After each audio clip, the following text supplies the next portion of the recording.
mbokk yi xibaar yi ci yaatal ak faram-fàcce fas nañu ci ànd ak Serigne Saliou Gueye ak El Hadj Mouhamadou Mansour Diop di leen fàttali itam ne yéen a ngi koy taataane en direct ci Zik FM 89.7 dañu koy tàmbali ak li ñu doon xaar muy Pape Diop ndax am day demam déet ca coalition Benno Bokk Yaakaar mbir ya leer na léegi ndax wutale na ca boobule coalition moom leaderu parti bi di bokk gis-gis daan nay jël boobule dogal ni ki tey ci bam doon janog way taskatuk xibaar yi wax na ne daal boobu lekk démarche moom xaaru ci lenn waaye itam ci ak fàttali li mu dem tax na majorité bi am lu ñu duppee majorité absolue ci assemblée nationale boobu lekk janog way taskatu xibaar yi sunu ndaw Fatmata Diop moo ñu fa teewaloon na officiel na Pape Diop bu coalition bokk gis-gis liggéey day rejoindre groupe parlementaire bu rek Benno Bokk Yaakaar fas yéene tekk ci assemblée nationale. sama voix assemblée dinaa jàppale ñee pour mu bañ a am blocage au Sénégal dinaa ko def xooluma ci dara sama réew laay xool ragaluma ci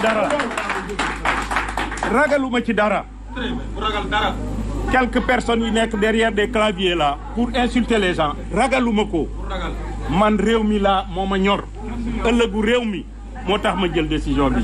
mu jàpp ne nag ay responsabilités la daal di jël ngir éviter bépp blocage bu sunu ay institutions. man nag bu fi tolloo damay jël sama responsabilité ndaxte ñu bari ñi ngi naan cohabitation il faut bien réfléchir Sénégal fi mu toll xam ngeen ni cohabitation mënu fi am blocage institutionnel moo fi am salaire yi bloqué économie bi taxaw réew mi yëpp sonn mën na déboucher ci lu nekk. leader bu coalition bokk gis-gis Pape Diop daal dinaa wax ne en tant que acteur politique nag te attaché wu rek ci li jëmmal li leen di bonne marche bu réew mi moo tax mu daal di jël bile décision ginnaaw ba mu waxtaanee ak base bile. ñu ngi doon xaar boobu lekk dogal c'est officiel maintenant Serigne Saliou Gueye ban lecture lañ ci mën a def ci wàllu politique. une lecture très simple Mohamed parce que bi nga xamante ne joxe woon nañu résultats yi. ba ñuy def ay projections fii toogoon wax nañ fi ne. ki nga xamante ne jàpp nañ ne mën na rejoindre la majorité présidentielle Pape Diop la et ce n'est foofu pour mu dem fa. Je crois que li ñu war a éviter ci moment yi mooy soulever vraiment cette histoire de famille libérale. loolu nañ ko jël teg ko de fële parce que famille libérale ça repose d'abord sur des idéologies alors qu'en réalité mën nañu wax ne fii du question idéologie question intérêt la man li ma jàpp moo di Pape Diop li nga xamante ne décision bi mu jël tey. Ça repose beaucoup plus sur ses intérêts personnels financiers que sur des intérêts purement politiques et c'est une décision boo xam ne tey lu wóorte woon mooy bu ñu defal ñoom référendum seen biir parti di nga gis ne une bonne majorité ne partage pas la décision de Pape Diop.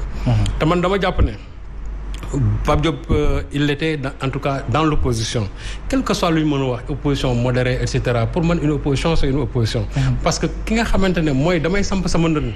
jàpp na ne ak ni ma xamee Pape Diop pour man jàppoon naa ne projet parlementaire bi mu doon jaay nit ñi c'est un projet parlementaire boo xam ne ni dafay opposé au projet parlementaire parce que li fi nekk moom la fi bëggoon a jëlee ça signifie que donc li fi nekkoon baaxul.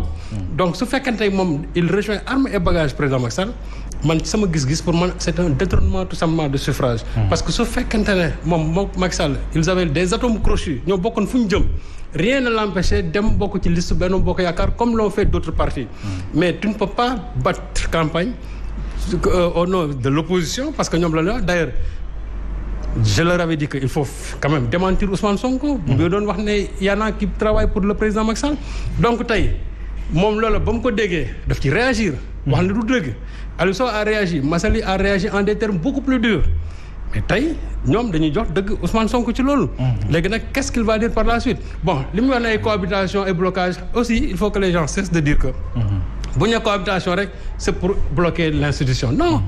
une cohabitation c'est pour faire marcher une démocratie c'est pour que peut-être yenn question yenn majorité mécanique yi doon dégagé wu dootul dégagé wu on a vu des en tout cas des cohabitations en France à 3 reprises et jamais il y a eu le blocage de la machine institutionnelle donc pourquoi veut-on chaque fois que Sénégal bu ñu waxee ne cohabitation ñu ne c'est pour bloquer l'institution ce qui est sûr et certain mooy Sénégal moom kenn mënul bloquer institutions yi parce que même si quand on bloque les institutions toujours bàyyi nañ ay fenêtres yoo xam ne le président mën na continuer di gouverner sans pour autant qu'il y ait un problème. D'accord. Mais Pape Diop loo ci mun wax daal mooy. la décision qu'il a prise. man jàpp naa ne c'est une décision qui n'est pas partagée unanimement au sein même de la coalition Bokk Gis Gis MPD Liggéey. c'est une décision qui repose plus moom sur ses intérêts financiers personnels parce que Pape Diop est dans le pétrole. et ce qui est sûr et certain bëggul ses intérêts financiers yi nga xam am na ko ba pare mu ñàkk ko. intérêt financier la posé moom Serigne Saliou Gueye Hadj Mansour te moo di dëkk xibaar yi ci yaatal ak faram-fàcce fas nañu ci ànd ak Serigne Saliou Gueye ak El Hadj Mouhamadou Mansour Diop di leen fàttali itam ne yéen a ngi koy taataane en direct ci Zik FM 89.7 dañu koy tàmbali ak li ñu doon xaar muy Pape Diop ndax am day demam déet ci coalition Benno Bokk Yaakaar mbir ya leer na léegi ndax wutale na ci boobule coalition moom leaderu parti bi. di bokk gis-gis daan nay jël boobuleeg dogal ni ki tey ci bam doon janog way taskatuk xibaar yi wax na ne daal boobuleeg démarche moom xaaru ci lenn waaye itam ci ak fàttali li mu dem tax na majorité bi am lu ñu duppee majorité absolue ci assemblée nationale boobuleeg janog way taskatuk xibaar yi sunu ndaw Fatmata Diop moo ñu fa teewla na officiel na Pape Diop bu coalition Bokk Gis Gis Liggéey day rejoindre groupe parlementaire bu rek Benno Bokk Yaakaar fas yéene tekk ci assemblée nationale. sama voix assemblée dinaa jàppale ñee pour mu bañ a am blocage au Sénégal dinaa ko def xooluma ci dara sama réew laay xool ragaluma ci dara ragal dara quelques personnes yi nekk derrière des claviers là pour insulter les gens ragaluma ko. man réew mi laa moo ma ñor ëllëgu réew mi moo tax ma jël décision bi. mu jàpp ne nag ay responsabilités am la daa dee jël ngir éviter bépp blocage bu sunu ay institutions. man nag bu fi tolloo damay jël sama responsabilité ndaxte ñu bari ñi ngi naan cohabitation il faut bien réfléchir Sénégal fi mu toll xam ngeen ni cohabitation mënu fi am. blocage institutionnel moo fi am salaire yi bloqué économie bi taxaw réew mi yëpp sonn mën na déboucher ci lu nekk. leader bu coalition Bokk Gis Gis Pape Diop daal dinaa wax ne en tant que acteur politique nag te attaché wu rek ci li jëmmal li leen di bonne marche bu réew mi moo tax mu daal di jël bile décision ginnaaw ba mu waxtaanee ak base bile. ñu ngi doon xaar boobu lekk dogal c'est officiel maintenant Serigne Saliou Gueye ban lecture lañ ci mën a def ci wàllu politique. une lecture très simple Mohamed. parce que bi nga xamante ne joxe woon nañu résultats yi. ba ñuy def ay projections fii toogoon wax nañ fi ne ki nga xamante ne jàpp nañ ne mën na rejoindre la majorité présidentielle Pape Diop la et ce n'est foofu pour mu dem fa. je crois que li ñu war a éviter ci moment yi mooy soulever vraiment cette histoire de famille libérale. loolu nañ ko jël teg ko de fële parce que famille libérale ça repose d'abord sur des idéologies. alors qu'en réalité mën nañu wax ne fii du question idéologie question intérêt la man li ma jàpp moo di Pape Diop li nga xamante ne décision bi mu jël tey. ça repose beaucoup plus sur ses intérêts personnels financiers que sur des intérêts purement politiques. et c'est une décision boo xam ne tey lu wërte woon mooy bu ñu defoon ñoom référendum seen biir parti di nga gis ne une bonne majorité ne partage pas la décision de Pape Diop. te man dama jàpp ne.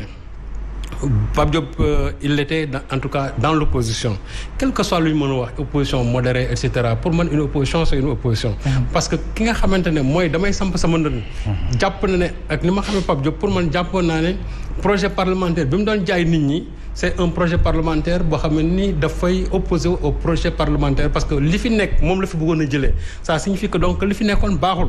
donc su fekkente moom il rejoint armes et bagages président Macky Sall man sama gis-gis pour man c'est un détournement tout simplement de suffrage. parce que su fekkente ne moom Macky Sall ils avaient des atomes crochus ñoo bokkoon fu ñu jëm rien ne l'empêchait dem bokk ci liste Benno Bokk Yaakaar comme l'ont fait d'autres partis.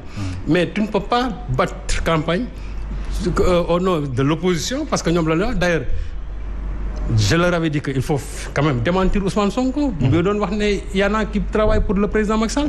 donc tey moom loolu ba mu ko déggee daf ci réagir. wax ne du dëgg Aliou Sow a réagi Massaly a réagi en des termes beaucoup plus durs mais tey ñoom dañuy jox dëgg Ousmane Sonko ci loolu. léegi nag qu'est-ce qu'il va dire par la suite bon li mu wax ne ay cohabitation et blocage aussi il faut que les gens cessent de dire que.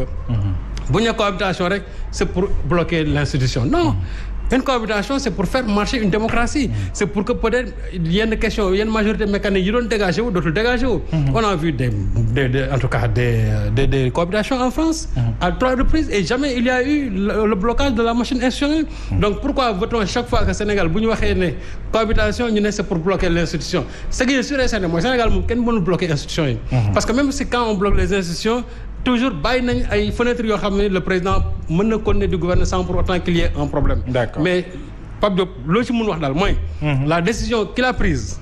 man jàpp naa ne c'est une décision qui n'est pas partagée unanimement au sein même de la coalition Bokk Gis Gis MPD liggéey. c'est une décision qui repose plus moom sur ses intérêts financiers personnels parce que Pape Diop est dans le pétrole.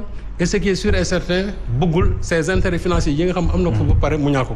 intérêt financier le posé moom Serigne Saliou Gueye Hadj Mansour te moo di day ci conférence de presse yi moom Pape Diop wax na ne